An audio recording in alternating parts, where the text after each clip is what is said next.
துன்பத்தை, துயரத்தை, பயத்தை கொடுத்துருக்குது 2025.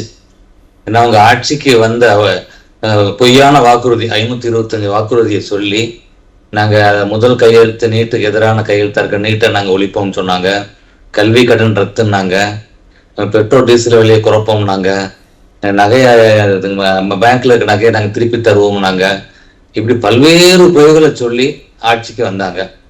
6 மாசத்துல கூட்டு வெளிப்பட்டுச்சு. எங்க மதுரையிலிருந்து. பொதுவா சினிமா அரசியல்னா மதுரையிலிருந்தே அதனுடைய இது தொடங்கும். அந்த மாதிரி இந்த திமுகவுடைய சரிவு, திமுகவுடையது மதுரையில தான் தொடங்குது.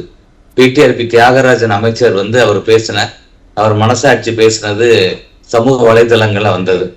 6 மாதத்துல 30,000 கோடி இந்த அரசாங்கத்துல இருந்து ஊழல் மூலம் சம்பாதிச்சிருக்கிறாங்க. அதை எப்படி மறைக்கிறது அப்படின்னு இது சபரீசனும் உதயநிதி அவர்களும் இது பண்ணிட்டு இருக்காங்கன்ற ஒரு இது வந்தது.